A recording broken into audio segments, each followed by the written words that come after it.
नमस्कार, आप देख रहे हैं इंडिया न्यूज। आपके साथ मैं हूं शुभ्रा सुमन। कोरोना की जंग लगातार जारी है। इस बीच दुनिया अपने पुराने रंग में वापस लौटने की कोशिश कर रही थी कि कोरोना वायरस ने अपना रूप बदलकर फिर से अटैक कर दिया। हम बात कर रहे हैं कोरोना के नए स्ट्रेन की। अब तक की रिसर्च में पता चला है कि म्यूटेटेड कोरोना पहले से भी ज्यादा तेजी से फैलने की क्षमता रखता है। ये बुजुर्गों और बच्चों के साथ साथ युवाओं को भी उतनी ही तेजी से अपना शिकार बनाता है।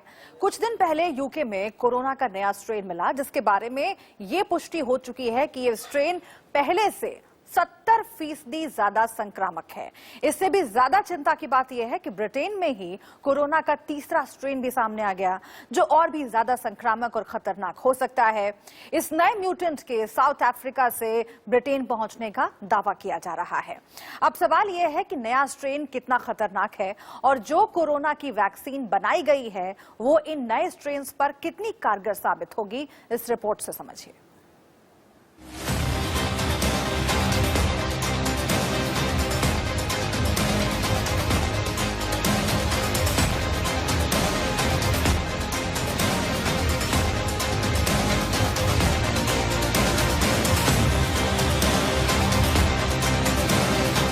होशियार, खबरदार, सावधान। दुनिया में आया कोरोना के नए स्ट्रेन के बाद एक दूसरा वेरिएंट जो है पहले से भी ज्यादा खतरनाक, खौफनाक और super duper spreader. Corona virus के इस नए स्ट्रेन ने ब्रिटेन को इतना स्ट्रेस दिया कि लंदन वीरान और सुनसान सा हो गया है। नया स्ट्रेन दुनिया में फैले स्ट्रेन से 70% से ज्यादा आक्रामक है और इसका सबूत ब्रिटेन में कोरोना के आंकड़े भी दे रहे हैं। ब्रिटेन में नया स्ट्रेन मिलने के बाद दुनिया के कई देशों ने ब्रिटेन पर दोबारा यात्रा प्रतिबंध लगा दिया है और नए स्ट्रेन को लेकर स्ट्रेस में भी है। लेकिन तभी मंगलवार को ब्रिटेन में एक नया और पावरफुल स्ट्रेन सामने आ गया। पहला स्ट्रेन 70% से ज्यादा आक्रामक था। अब जो नया स्ट्रेन मिला है वो उससे भी ज्यादा आक्रामक है। ब्रिटेन में जो 2 लोग इस स्ट्रेन से प्रभावित हैं, वो हाल ही में दक्षिण अफ्रीका से लंदन लौटे थे। माना जा रहा है कि सबसे पहले दक्षिण अफ्रीका में ही नया स्ट्रेन मिला है। अब ऐसे में ब्रिटेन में मिला कोरोना नया स्ट्रेन सुपर स्प्रेडर है, तो दक्षिण अफ्रीका वाला स्ट्रेन उससे कई गुना आगे है। We've discovered a new, more contagious virus, a variant that is spreading at a dangerous rate. इन दोनों नए स्ट्रेन के बारे में अभी तक जो जानकारी सामने आई है उसके मुताबिक दोनों स्ट्रेन में N501Y नामक म्यूटेशन हुआ जो शरीर की कोशिकाओं को प्रभावित करता है। दक्षिण अफ्रीका और ब्रिटेन का स्ट्रेन एक दूसरे से मिलता जुलता है। दक्षिण अफ्रीका में मिला स्ट्रेन कितना संक्रामक है ये तो पता नहीं लग पाया है, लेकिन ब्रिटेन में मिले स्ट्रेन से ज्यादा संक्रामक है। दोनों स्ट्रेन पुराने स्ट्रेन से ज्यादा संक्रामक है। कोरोना वायरस का नया स्ट्रेन आने से अब दक्षिण अफ्रीका में भी कोरोना तेजी से फैलने लगा है। देश के कई हिस्सों को इसने अपनी चपेट में ले लिया है। डॉक्टर्स का कहना है कि पुराने स्ट्रेन के मुकाबले नए स्ट्रेन सुपर स्प्रेडर जरूर है, लेकिन खतरनाक नहीं। दरअसल नए स्ट्रेन तेजी से फैलते जरूर हैं, लेकिन उनमें लोगों को बीमार करने की क्षमता ज्यादा नहीं है और जो वैक्सीन बने हैं वो नए स्ट्रेन पर भी कारगर हैं। नया स्ट्रेन मिलने के बाद दुनिया में पैनिक है। भारत समेत दुनिया के कई देशों ने ब्रिटेन से दूरी बनानी शुरू कर दी है और ऐसे में जरूरी है सतर्क और दूरी बनाकर रहना। निष्ठा और स्वाति के साथ ब्यूरो इनपुट्स, इंडिया न्यूज। तो एहतियात तमाम बरते जा रहे हैं। भारत सरकार ने कहा है अभी तक कोई केसेस नए कोरोना स्ट्रेन के इंडिया में सामने नहीं आए हैं, लेकिन भविष्य में किस तरह के एहतियात बरतने होंगे, कैसी तैयारियां करनी होगी, वैक्सीनेशन के प्रोसेस पर इस नए स्ट्रेन का क्या असर पड़ेगा, ये तमाम बातें हम समझेंगे। डॉक्टर शुभ्रदीप हमारे साथ जुड़े हुए हैं। Doctor Shubhradeep Karmakar senior consultant हैं एम्स के। हम सीधा उनका रुख कर लेते हैं। डॉक्टर शुभ्रदीप कर्माकर, मैं आपसे सबसे पहले यही जानना चाहती हूँ, इंडिया में जो लोग हैं उनके जहन में यही सवाल है कि जो नया वायरस, जो नया स्ट्रेन कोरोना का ब्रिटेन में तबाही मचा रहा है, वहां पर तमाम एहतियातन कदम उठाए गए हैं, लेकिन इंडिया उससे कब तक बचकर रहेगा? जो ब्रिटेन से वापस लौटे हैं लोग, उनके भी कोरोना टेस्ट कराए गए, उनमें से भी कई पॉजिटिव आए हैं। क्या संभावना है कि जो पॉजिटिव केसेस हैं उनमें कोई नए स्ट्रेन का केस भी हो? अभी तक आपके पास कोई इन्फॉर्मेशन इससे जुड़ी हुई? नहीं, अभी तक तो जो भी रिपोर्ट आया है, जो भी पॉजिटिव ब्रिटेन से जो भी ट्रैवलर इंडिया में आए हैं वो कोरोना पॉजिटिव हो सकते हैं, लेकिन ये नया जो स्ट्रेन है B117 इसका अभी भी कोई कंफर्मेशन हुआ नहीं है। तो अभी तक का रिपोर्ट में एवरीथिंग इज नेगेटिव। सो आगे देखने को मिलेगा जो बाकी फर्दर टेस्टिंग होगी जो कोई पॉजिटिव है भी या नहीं विद द न्यू स्ट्रेन। जी, कितनी संभावना होती है इसके फैलने की, क्योंकि जो नया स्ट्रेन है वो कहा जा रहा है कि पहले वाले कोरोना से 70% ज्यादा तेजी से फैल रहा है। साउथ अफ्रीका से एक स्ट्रेन चलता है, वो ब्रिटेन पहुंच जाता है। कितनी संभावना है कि आगे आने वाले वक्त में ये और देशों में, भारत समेत, फैलने लगे? बिल्कुल सही फरमाया है जी। ये जो नया स्ट्रेन B117 है ये 70 to 80% मोर संक्रामक है। इसका मतलब है इसका फैलने की जो चांसेस है वो और ज्यादा है। तो ये बड़ा अनयूजुअल नहीं होगा अगर ये स्ट्रेन यहाँ पे या दुनिया के और देशों में पाया जाए, जैसे कि अभी इटली में या फिर इजराइल में या अफ्रीका में आपको जो मेंशन किया यहाँ पे ये स्ट्रेन को डिटेक्ट किया गया है। तो ये अनयूजुअल नहीं होगा जब भारत में ये स्ट्रेन आगे चल के पाया नहीं जा सकता है। तो इस बारे में हमें सावधानी बरतनी होगी। जो सावधानी हम अभी बरत रहे हैं वही सेम हमें सावधानी बरतनी पड़ेगी। लेकिन हाँ, ये स्ट्रेन होने की संभावना है क्योंकि ये काफी ट्रांसमिशन और इसका जो संक्रमकता है वो काफी ज्यादा है। डॉक्टर साहब, ये तो बात अभी तक पुष्ट हुई है रिसर्च के जरिए कि 70% ज्यादा इन्फेक्शियस ये नया वायरस है, लेकिन फर्टिलिटी रेट कैसी है इसकी? जो मौतें हुई हैं इससे पहले हमने देखा कि खूब तबाही मचाई पूरे साल कोरोना ने, लेकिन जैसे जैसे कोरोना रूप बदल रहा है, क्या वो भी उतनी ही बड़ी संख्या में जान ले सकता है, या फिर इसे आप किसी और तरीके से समझाना चाहेंगे? नहीं, तो ये एक गुड न्यूज यही है कि इसकी ट्रांसमिशन कैपेसिटी संक्रमणता काफी ज्यादा है, लेकिन फैटालिटी रेट और मोर्टेलिटी रेट जो भी है इसमें जान लेने की जो क्षमता है इस वायरस में अभी भी कुछ भी एक्स्ट्रा नहीं है जो पुराने वायरस से। So that is a good news. ये वायरस ट्रांसमिशन ज्यादा कर रहा है, लेकिन इसमें से जो जानहानि या मौत होने की संभावना ये कुछ ज्यादा है नहीं। So that is a good news for us. 2 mutant के बारे में हमें पता चला है और दोनों ही ब्रिटेन में सामने आए हैं। एक म्यूटेंट के बारे में काफी रिसर्च हो चुकी है जिसके हम बात कर रहे हैं। इसके बाद साउथ अफ्रीका से आया हुआ एक और म्यूटेंट जिसकी चर्चा हो रही है। 2 केसेस ब्रिटेन में सामने आए और ब्रिटेन सरकार ने ये बताया कि वो लोग साउथ अफ्रीका के दौरे पर गए थे, वहां से वापस आए, तब उनमें कोरोना का ये नया केस सामने आया है। क्या आगे भी संभावना है कि कोरोना के और स्ट्रेन सामने आए, और एक वायरस कैसे म्यूटेट होता है, और क्या ये बहुत ही कॉमन है कि वायरस नए स्ट्रेन के जरिए सामने आता है, म्यूटेंट उसका जो रूप है वो सामने आता है? ये किसी भी वायरस से क्या अलग नजरिए से हम कोरोना को देख सकते हैं, या फिर ये बिल्कुल एक ऐसी प्रक्रिया है जो चलती रहती है? देखिए, ये जो आपने क्वेश्चन सही किया है, ये जो वायरस के वर्ल्ड में ना ये म्यूटेशंस काफी कॉमन है। स्पेसिफिकली जो स्पेसिफिक टाइप ऑफ वायरस है, ये कोरोना वायरस है जिसको हम आरएनए वायरस बोलते हैं, इसमें म्यूटेशंस की रेट काफी ज्यादा होती है। HIV में भी आप देखो उसमें भी म्यूटेशंस काफी हुआ है, या इवन कॉमन जो H1N1 है जो जिससे सीजनल फ्लू होता है उसमें भी काफी म्यूटेशंस होते हैं। तो वायरस का ये नेचर ही वैसा है जो ये जब भी रेप्लिकेट करता है इसमें म्यूटेशंस होते हैं। ये कोई अनयूजुअल नहीं है या कोरोना के लिए कोई स्पेशल केस। आपने जो 2 म्यूटेशंस की जिक्र किया है, मैं कहता हूँ कि इसमें एक्चुअली 20 डिफरेंट म्यूटेशंस पाया गया अभी तक। आपने जैसे जिसको मेंशन किया, इसके अलावा भी 69, 70 डिलीशन एक इम्पोर्टेंट म्यूटेशन है, एक 144 एक डिलीशन वो भी इम्पोर्टेंट म्यूटेशन है।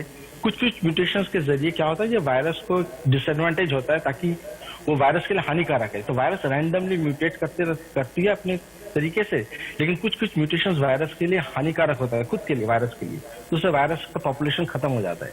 लेकिन चंद ऐसे कुछ म्यूटेशंस भी होते हैं जो वायरस के लिए इंपॉर्टेंट होते हैं, वायरस सर्वाइवल के लिए एडवांटेजेस होता है। वो सारे म्यूटेशंस क्या होता है जो पॉपुलेशंस में रह जाता है, उसी से और ज्यादा संक्रामकता बढ़ती है। तो इन केस में जो B117 में हम जो देख रहे हैं, ये D614 एक G एक म्यूटेशंस है, ये कुछ और आपने जो दोनों म्यूटेशंस के नाम लिया, ये म्यूटेशंस वायरस को एडवांटेज दे रहा है ताकि वायरस और अच्छी तरह से सेल के अंदर एंट्री कर सके और अच्छी तरह से फैल सके। So this are actually beneficial mutation for the virus, लेकिन नॉट फॉर अस। ठीक है, आप बने रहिएगा हमारे साथ, और भी बातचीत आपसे करेंगे। लेकिन वैक्सीनेशन पर बात होना बहुत जरूरी है और जो नया स्ट्रेन है कोरोना का वो वैक्सीनेशन को किस तरह से प्रभावित करेगा उससे पहले एक रिपोर्ट आपको दिखाते हैं। कोरोना वैक्सीन की तारीख नजदीक आ रही है। देश के अलग अलग राज्यों में इसकी तैयारियां भी की जा रही हैं। दिल्ली सरकार कोरोना वैक्सीनेशन के लिए पूरा प्लान बना चुकी है। अगले महीने से देश में कोरोना का टीकाकरण शुरू भी हो सकता है। इसको लेकर दिल्ली से लेकर भारत के दूसरे राज्यों में क्या तैयारी है, इस रिपोर्ट से आप समझिए।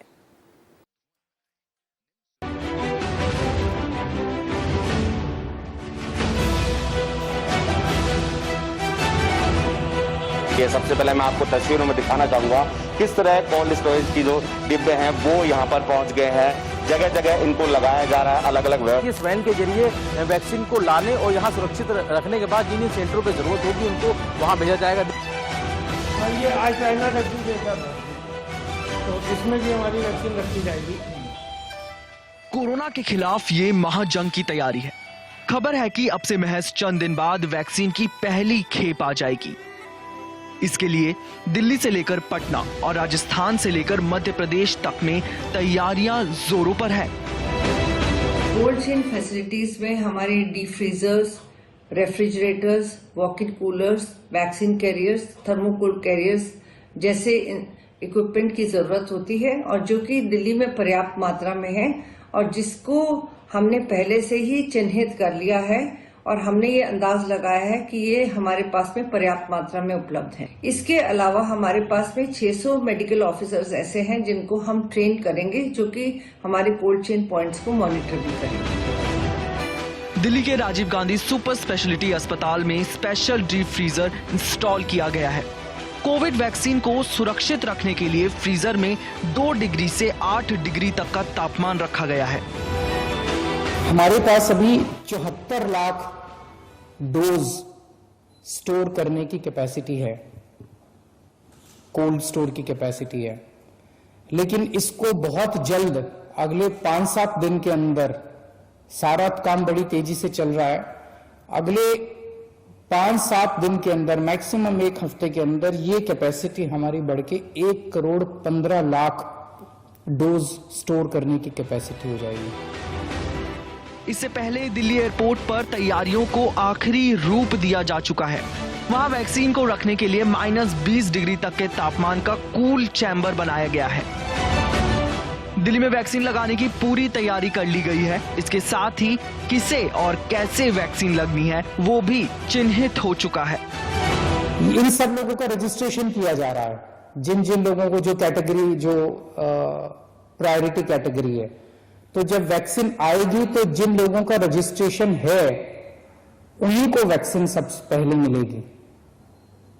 तो जिन जिन लोगों का रजिस्ट्रेशन है उन लोगों को SMS के जरिए या अन्य तरीके से बता दिया जाएगा कि आपको इस दिन यहां पे पहुंचना है अपनी वैक्सीन लगाने के लिए। तो आपको चिंता करने की जरूरत नहीं है, सरकार आपको इसके बारे में सूचित करेगी। अब हम आपको राजस्थान की राजधानी जयपुर लेकर चलते हैं। कोरोना वैक्सीन के रखरखाव और वितरण के लिए पूरी तैयारी कर ली गई है। विभाग ने स्टेट लेवल, रीजनल लेवल और डिस्ट्रिक्ट लेवल के वैक्सीन स्टोर रूम तैयार कर रखे हैं। साथ ही ILR deep freezer, storage box, distribution के लिए कोल्ड बॉक्स भी तैयार है। केंद्र सरकार की गाइडलाइन जारी होने के बाद राज्य सरकारों ने भी कोरोना वैक्सीन को लेकर तैयारियां शुरू कर दी है। सबसे पहले मैं आपको तस्वीरों में दिखाना चाहूंगा किस तरह कोल्ड स्टोरेज की जो डिब्बे हैं वो यहां पर पहुंच गए हैं। जगह जगह इनको लगाया जा रहा है, अलग अलग व्यवस्था यहां की गई है, अलग अलग क्षमता के हिसाब से जो है मशीनों को लगाया गया है। हालांकि केंद्र सरकार की गाइडलाइन के बाद किस तरह मॉनिटरिंग की जा रही है, किस तरह तैयारी की जा रही है, CMHO प्रथम डॉक्टर नरोत्तम शर्मा हमारे साथ मौजूद है। सर, केंद्र सरकार की ओर से ऑफिशियली गाइडलाइन जारी हुई है, अब राज्य किस तरह तैयारी कर रहा है वैक्सीन को लेकर? राजस्थान सरकार केंद्र का गाइडलाइन के अकॉर्डिंग पूरी तरह से वैक्सीन तैयार है। हमारे पास 3 वैक्सीन स्टेट वैक्सीन स्टोर हैं जो जयपुर, जोधपुर, उदयपुर में स्थापित किए गए हैं। वहाँ पर विमानों के माध्यम से जो वैक्सीन वहाँ पर आएंगी उनके वहाँ पर संधारण किया जाएगा। वहाँ संधारण करने के बाद हमारे जो मात्रा की वैक्सीन वैन है उनके माध्यम से विभिन्न जिलों में उन वैक्सीन को पहुँचाया जाएगा। वैक्सीन पहुँचने के बाद वहाँ पर हमारे वैक्सीन चयन पॉइंट जो हैं वहाँ तक हम वैक्सीन को उनको वहाँ पर पहुँचाएंगे। ये तस्वीर यूपी की राजधानी लखनऊ की है। मुख्यालय में नए आइस फ्रीजर कोल्ड रखे गए हैं जहां वैक्सीनेशन की तैयारी अंतिम चरण की तरफ है। 4 चरणों में वैक्सीनेशन होगा और कोविन पोर्टल में जिन लोगों का नाम दर्ज होगा उन लोगों को वैक्सीन लगेगी। शुरुआत लखनऊ में 60,000 लोगों को ये वैक्सीन लगाई जानी है। कोरोना को लेकर जो वैक्सीन आएगी उसको किस तरीके से सुरक्षित लाने और जिन सेंटरों में जरूरत होगी उसको कैसे ले जाया जाएगा, इसके लिए वो वैन है जिस वैन के जरिए वैक्सीन को लाने और यहाँ सुरक्षित रखने के बाद जिन जिन सेंटरों पे जरूरत होगी उनको वहाँ भेजा जाएगा। देख सकते हैं कि बाकायदा ये जो वैन है पूरी तरीके से लॉक की गई, चारों तरफ से जो एयर प्रूफ कह सकते हैं इसको बंद है। आरसी वाजपेयी जी मौजूद, उनसे बात करेंगे। सर, कितनी सुरक्षित है ये वैन और क्या कुछ खूबियां हैं इस वैन में? ये हमारी इंसुलेटेड वैक्सीन वैन है। इसकी थिक वाल, मोटी थिक वाल की दीवारें होती हैं। इसकी खासियत ये है कि इस वैक्सीन वैन की अंदर का टेम्परेचर बाहर नहीं जा सकता, बाहर का जो टेम्परेचर है वो अंदर नहीं जा सकता। हमारी जो भी वैक्सीन इसमें रखी जाती है पूरी तरह से महफूज रहती है। देश में वैक्सीन की तैयारी पूरी है, बस इंतजार है वैक्सीन की पहली खेप आने का और उसके लगने का। जयपुर से बसंत पांडे और लखनऊ से रवि कुमार के साथ निष्ठा, ब्यूरो रिपोर्ट, इंडिया न्यूज। तो अलग अलग राज्यों ने क्या तैयारियां की हैं वैक्सीनेशन के लिए, ये हमने आपको बताया और इंतजार है जनवरी का, क्योंकि स्वास्थ्य मंत्री की ओर से कहा गया है कि जनवरी से वैक्सीनेशन की प्रक्रिया शुरू हो सकती है। गाइडलाइंस जारी हो गई है केंद्र सरकार की ओर से। ये रिपोर्ट आपने देखी। अब हम चर्चा की शुरुआत करते हैं फिर से एक बार। डॉक्टर शुभ्रदीप हमारे साथ लगातार जुड़े हुए हैं। डॉक्टर शुभ्रदीप, जो तैयारियां हैं उसको लेकर एक रिपोर्ट हमने दिखाई दर्शकों को, लेकिन आप अलग अलग देशों में जो तैयारियां हैं वैक्सीनेशन को लेकर, अमेरिका में जो वैक्सीनेशन का शुरू हुआ उसके बारे में हमने देखा, ब्रिटेन की तस्वीर भी हम सबने देखी। अलग अलग देशों से कंपेयर अगर करें तो इंडिया में और किस तरह के खास इंतजाम किए जाने चाहिए, स्पेशली यहाँ के एनवायरमेंट को देखते हुए, यहाँ की डेमोग्राफी को देखते हुए, ताकि हर किसी तक ये वैक्सीन पहुंच जाए? हाँ, जो इंडिया में जो वैक्सीन अभी जो भारत बायोटेक ने कोवैक्सीन जो वैक्सीन भारत बायोटेक की तरफ से डेवलप किया गया है, उस वैक्सीन काफी स्टेबल है। और भी जो दो वैक्सीन जो डेवलप हुआ है, जो मॉडर्ना का एक वैक्सीन है और फाइजर का एक वैक्सीन है, ये आरएनए बेस्ड वैक्सीन है। आरएनए बेस्ड वैक्सीन क्या होता है, जो काफी लबाइल होता है, उसको कोल्ड चेन यानी -80 -70 डिग्री टेम्परेचर में स्टोर करने की जरूरत पड़ती है, वरना वैक्सीन खराब हो जाता है। लेकिन इंडिया में जो कोवैक्सीन डेवलप किया है, ऑक्सफोर्ड ने जो वैक्सीन डेवलप किया हुआ है, ये इसके लिए बहुत ज्यादा एक्सट्रीम टेम्परेचर की स्टोरेज की जरूरत नहीं है, ये कम टेम्परेचर में भी स्टेबल हो सकता है। तो ये सारी चीज जो वैक्सीन डेवलपमेंट प्रोग्राम में ये सारी चीज को ध्यान में रखते हुए ही डेवलप किया गया है। ये इंडियन स्टेट के लिए, इंडियन कंट्री के लिए, यहाँ के टेम्परेचर के लिए, यहाँ का डेमोग्राफी के लिए, यहाँ के एथनिक वेराइटीज जो है, हमारे जो जेनेटिक बिल्डअप है, मेकअप है, इसके लिए यहाँ का कौन सा वैक्सीन सबसे सुइटेबल है। तो मेरे ख्याल से ये सब एक्सरसाइज ऑलरेडी किया गया है और we are pretty much successful, almost like last phase में है। अभी जस्ट हमें वैक्सीन इनॉकुलेशन करना है और वी आर वेरी होपफुल ये वैक्सीनेशन के जरिए काफी हद तक इस डिजीज पे काबू पा सकता है। ठीक है, बने रहेगा हमारे साथ आप डॉक्टर शुभ्रदीप, आगे भी आपसे बातचीत करेंगे और